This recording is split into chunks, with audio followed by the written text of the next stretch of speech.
All right, bell ringer for today. We have. Not that. Describe why Hitler would want to target the Scandinavian countries. All right, so he felt okay with Poland. There's a reason for that, and we talked about it a lot with the non-aggression pact with Stalin. Okay, and now he's moving to other areas, other lands. There's reasons for that. So I'll give you some time to work on it. How about like 3 or 4 minutes?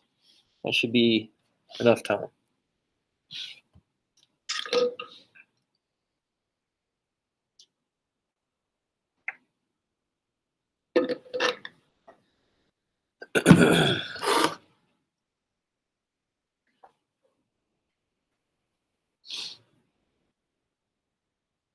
Maybe it was because of the Tesseract, right? Red Skull wanted it. I watched it yesterday then, Serene. You did? Yeah. I was talking about it a little bit, so I was like, oh, you know what? I might as well watch it. Goes up to Norway and grabs it. Might as well, yeah. Did you look at the picture then? No, I didn't. Oh, so that means you didn't watch the video. I Oh. watched the movie, though, so it's good. All right. So you know what? Yeah.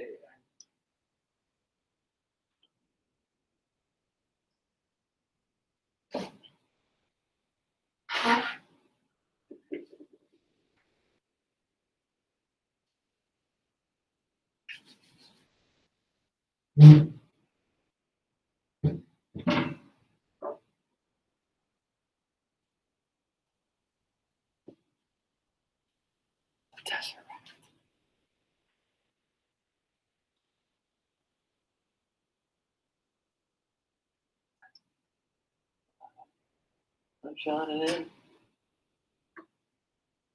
Yeah, nice stuff.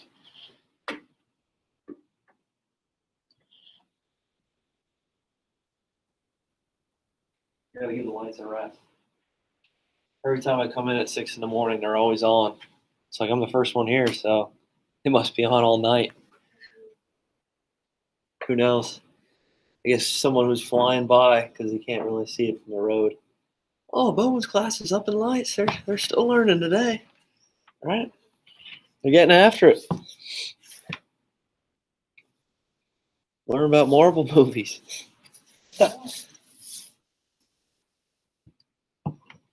I gave up on that Avengers game for me.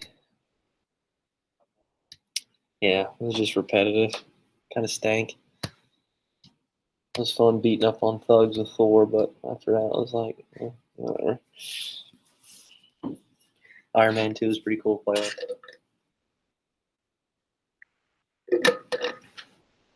So I'll pull down the map.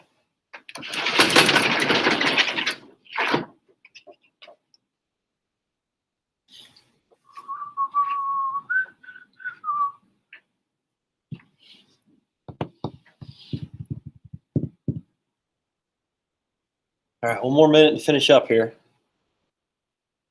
Move on. Operation Dynamo, Dunkirk. Show another movie trailer. Man, there's movie trailers all over the place. Crazy. You had to see that movie yet, Dunkirk? Serene. Yeah, I can see. Oh, man, it's a good one. Tom Hardy's in it. That's exactly what I was like, I'm pretty sure. What's that? The one with Harry Styles in it. Yeah, that's it. Harry Styles. Yeah, I guess so. Yeah.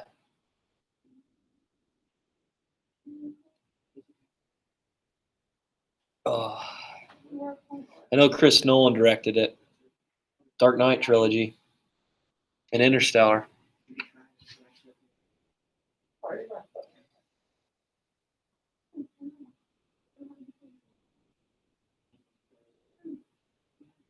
All right, so let's get after it here.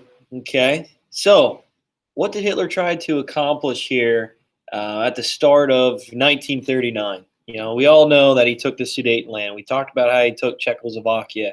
We talked about the annexation of Austria. Right? What about with Poland?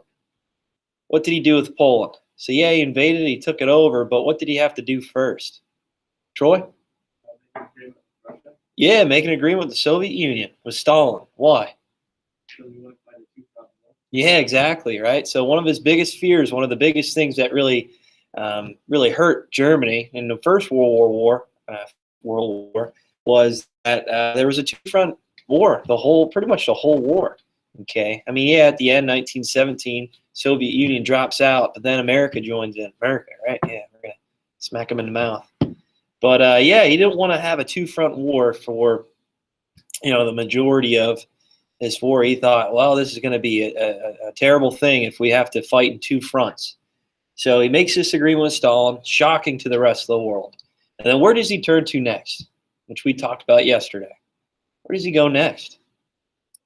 Troy, go ahead, man. Denmark. Yeah, he goes to Denmark. Good work. So why does he go to Denmark? We all know Denmark's right here, right above Germany. It's a small country. Why does he go to Denmark? Troy, go ahead. You can finish it off. Expand his army. Okay, yeah, expand his army. So we talked about living space as well, right? That Lebensraum. Okay. Why else? Why else? Why would he go to Denmark? It's a really small country. Who cares? What the heck? Why does he need Denmark? Kiara? Okay, all right. So yeah, maybe he can gain a footing up here in the northern part of Europe where he can do something. What can he do with Denmark? Well, a little bit more efficient. Crazy? Yeah, expand the Navy. Good work. Expand the Navy. Now he has a little bit more access to the North Sea. Okay, so he can expand his Navy. That's the first thing he wants to do with Denmark. Okay, so now he has the ability to create more U-boats, create more destroyers, really have more access to the North Sea. Okay, and we all know at the Treaty of Versailles, one of the main things that Great Britain threw their wrinkle through in the Treaty of Versailles was to do what with Germany's Navy? Griffin, you remember? Yeah, get rid of it. Take it away. Okay, because Great Britain didn't want to be challenged out in the seas. Great Britain had the strongest navy for hundreds of years. Okay, and now all of a sudden, at the start of World War I, Germany was in this naval arms race with Great Britain. So at the end of World War I, when Germany lost, it's like, take it away. So Hitler's like, you know what? No. Okay, we're going to try to build a strong navy. We're going to use U-boats and have control of the seas. All right, we're going to take out of Great Britain's greatest asset away from them, their navy. All right, good job. So expansion of the Navy was crucial for Hitler when he was taking Denmark. All right, where did he go to next then?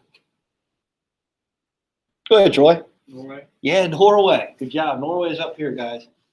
All right, so you all should know that from the map quiz. Right, Georgie? All right, good. Yeah, we all know Norway right up here at the top of the Norwegian Sea, the North Sea, okay? And with Norway, why is that an advantage for Hitler? Okay, we talked about 3 reasons why he went up there. Troy, give me one of them. More resources. Yeah, resources. Good job, especially iron. Okay, iron ore up in Norway was something that Hitler wanted to grab for himself. This was a resource he really needed to expand his military and build more weapons. Okay, build more U-boats, tanks, you name it. All right, so iron was a main resource that Norway had that Hitler really, really wanted. So resources. What was another one? Forney? Lebensraum, yep, living space. Good job. Expanded even more. He promised this to the German people, and he's giving it to them. All right, so yeah, more territory for their people. Good job. And then 3, what was another reason why? Kind of build on the reason why he took Denmark.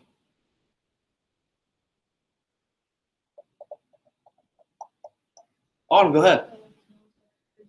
Yeah, his Navy, right? Good job. Building up the Navy even more, right? So if he has if he has naval ports up here in Norway, look at that. He almost has Great Britain, that island, surrounded almost, in a way, I guess you could say.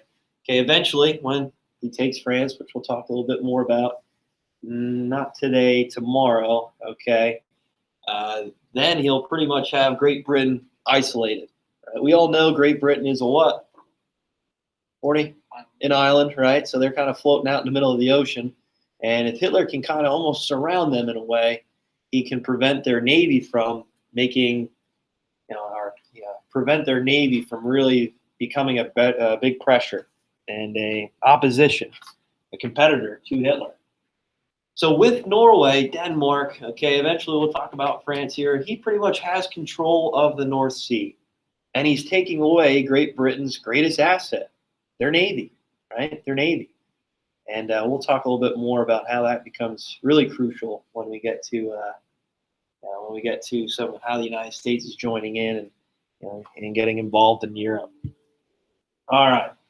So at first Hitler was like, okay, yeah, this should be no problem. This won't take too long. But it actually took a little bit of time. Okay, it took a lot of resources, and it was a lot of manpower too. Okay, this will later result in why maybe the invasion of Great Britain didn't happen right away. Okay, maybe why this operation that he has designed doesn't fully go through. Okay, that this plan is kind of pushed to the side. Right? So we'll talk about that more when we get to maybe this invasion of Great Britain. All right, we'll talk about it soon.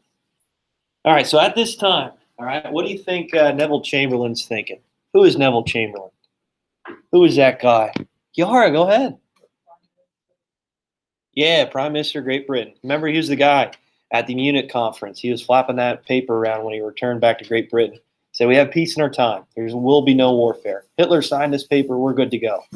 Okay, what do you think Chamberlain's thinking of now? Oh, gosh. So he invaded Poland. World War II starts. He then looked to Denmark, Norway, claimed them both, pushed the Allied powers out of these areas. Okay, well, there was some resistance, but they really caught Norway by surprise. Okay, they caught Denmark by surprise. It's like we had no idea they were going to come and attack us that quick and easy. But what tactic was used to do that by Germany? Caleb? Yeah, Blitzkrieg. Good job. Lightning warfare. And obviously, traveling up the North Sea, that was really difficult for Germany to do, but they accomplished it. Okay, which, like I said, took some resources, some manpower, and it took a heavy hit to the Luftwaffe, the Air Force of Germany. All right, so with that, Neville Chamberlain is like, I'm not suited for this job. This is not good. I fell flat on my face here at that Munich conference, that Munich Pact, and it looks like I'm almost a liar, right? So Chamberlain, he leaves. He's like, I'm done with this. I'm over it. Forget about it. So he leaves as prime minister. Okay, this is going to lead into today who we're going to talk about, who's going to take his role, who's going to take his place. And I think many of you know him already. All right, so terms for today, which you'll see his name today.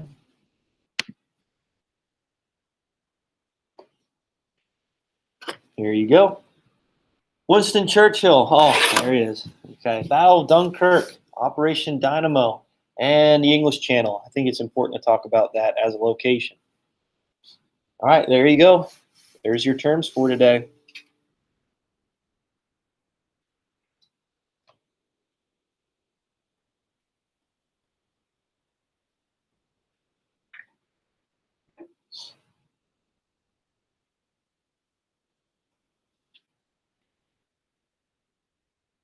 So I guess the real reason he didn't go to Norway was for the Tesseract, unfortunately.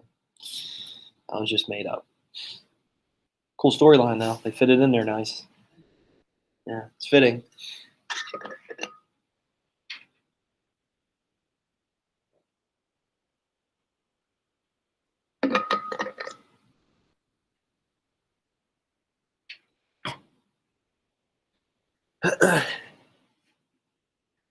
You'd think Odin would have that a little bit more protected than just that door and pressing that button, that snake eye. Yeah. Yeah, it's like, why wouldn't he have it a little bit more reinforced? I don't know.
All right, so let's go over this real quick. Winston Churchill, what do we have? Jeffrey? What does Google have to say here? I'm kidding. Churchill was Prime Minister of the United Kingdom for 5 years. Then again during the Second World War for 4 years. Okay, all right, yeah. So he's the prime minister of, was the prime minister of Great Britain during World War II, right? We know Chamberlain, right after that invasion, the Scandinavian, countries, the Norwegian campaign by the Germans. Chamberlain said, "I'm done with this." All right. Hitler went against his word with the Munich Conference, the Munich Pact. So he left, and England needed to look for someone that was very prideful, a man that was enthusiastic, and at the time, which I don't know if there's actually another movie. It's called Churchill. Christian Bale plays him, Batman, right? He plays him, and really not trusted by many people. They kind of viewed him as like this silly man, this silly old man, but he was very smart. Okay, he was a person that really grabbed the morale of the British people to fight against Germany, right, and to keep fighting even when times were really, really low. Okay, when there was really no hope for Great Britain, he kind of continued on and made sure they keep fighting. And Winston Churchill, okay, he was, like I said, the prime minister of Great Britain after Chamberlain left, 1940. Okay, continuing through World War II. All right, and we'll talk about him a little bit more, maybe if we get to post World War II, moving up into the Cold War, and his thoughts and beliefs here with the Soviet Union and their expansion of communism, the Iron Curtain. He coins the term.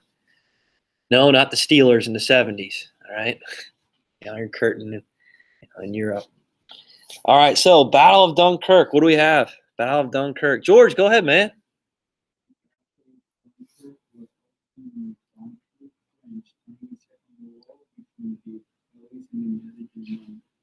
Yeah, good job. Good job. So, because the expansion of Germany in these Scandinavian countries, Great Britain knew that France was probably next, right? The Netherlands, Belgium, Luxembourg, they're going to come to the power of Germany next, all right? So they send troops over to France to try to prevent the German expansion into France, okay? And we'll talk today a little bit more about that. But Dunkirk was a significant battle. It wasn't much of a victory, I guess, but it was more of just morale boost and confidence boost, which we'll talk about. Operation Dynamo, which kind of falls in with the Battle of Dunkirk. What do you have here for this? Kiara, what do you got?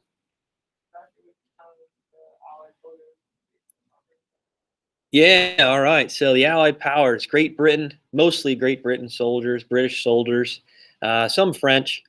Okay, their evacuation from the beaches of Dunkirk back to Great Britain, back to England, across the English Channel. Okay, and we'll talk about that a little bit more in detail and how citizens actually came together and saved some of these soldiers.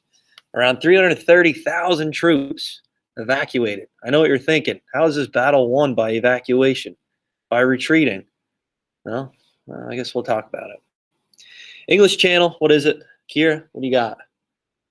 It's a very small body of water that military used to keep the ships from. Okay, yeah. So the English Channel is right between France and Great Britain. That small, I guess, strip of water. People swim across it now. Oh my gosh. Can you imagine that? It's a long way. But yeah, the English Channel is that body of water that separates Great Britain from France. And it's really been a great defense for Great Britain for a long time. Even in World War II, that body of water has a way of pushing off some aggressive opponents and with Germany. All right, is there any questions on those vocab terms? You good? All right, moving on.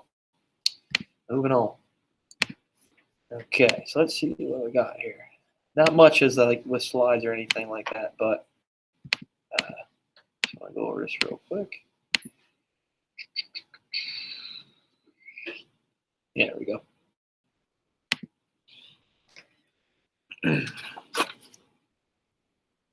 All right, so we talked about the Scandinavian countries. Okay, we talked about how Hitler looked at Denmark, okay, and Norway. A lot of it because of resources, iron especially, right, and expansion of Lebensraum.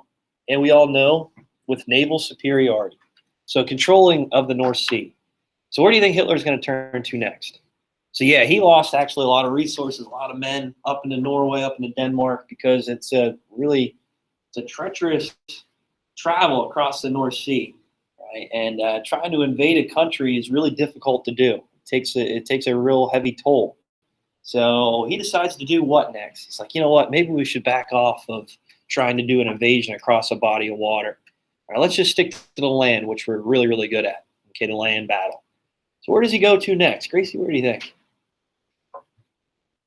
Gracie, all right over there? Okay. Oh, you don't feel good. All right, I'll let you go. Sorry. I'll let you go. Where do you think he turns to next? Jeffrey, where do you think, buddy? No. Where does he go to next? So he's going to stick into Europe here. Well, the mainland of Europe, right in the middle, the center of it. Where's he going to turn to? Troy, go ahead. Yeah, the Netherlands. Good job. Right? He's going to turn to Belgium, Luxembourg. Right? His main goal is to take out one of the League of Nations, one of the Allied powers, France. Okay. His main goal is to take out France and Great Britain. If they're taken care of, if they're done for, then he can really maybe focus his attention more on the Soviet Union, his real enemy, his real rival, even though he has somewhat of a pact agreement with them, trying to hold him off in the East. Right, but yeah, we all know that Stalin is held off to the East. Okay, they have that agreement, that pact, that non-aggression pact, and he's going to focus on France. He's going to look to France next. And the way to get there is through these smaller countries like Belgium, like Netherlands, like Luxembourg. Right at the start of World War I, Germany does this same tactic, has this same plan at attacking France. Right, where do you think a lot of the French troops and soldiers and defenses are located?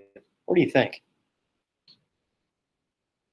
If you had to guess, it's not a trick question or anything. Where do you think these defenses are located?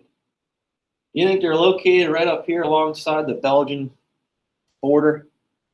You think they're going to load their defenses there? Chase, where do you think? Where do you think they're going to have that? Yeah, along the German border, right down in here, guys. Okay. They call it the Maginot Line, right?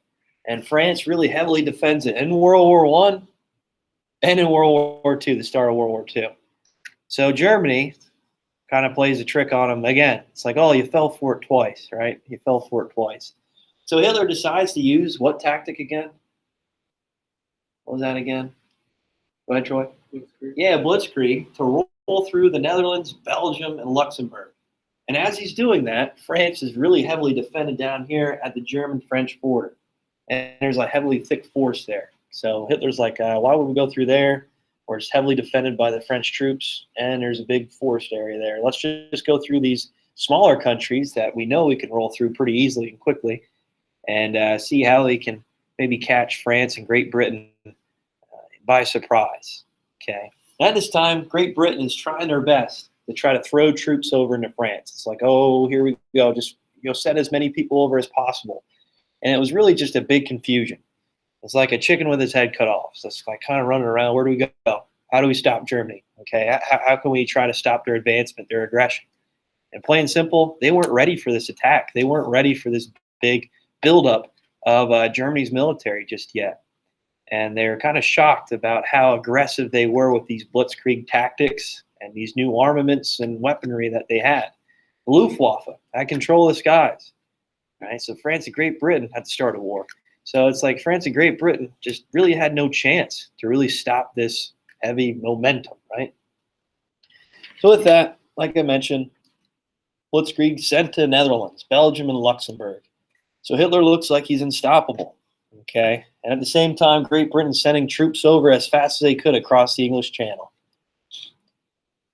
Where do you think Hitler's going to turn to next? So obviously France is next. So as Great Britain sending these troops over, they're just pretty much stuck on a beachhead. And that's where they call it, Dunkirk. That's where the place is. So Dunkirk's right here at the top of northern France. It's really, really close to Belgium.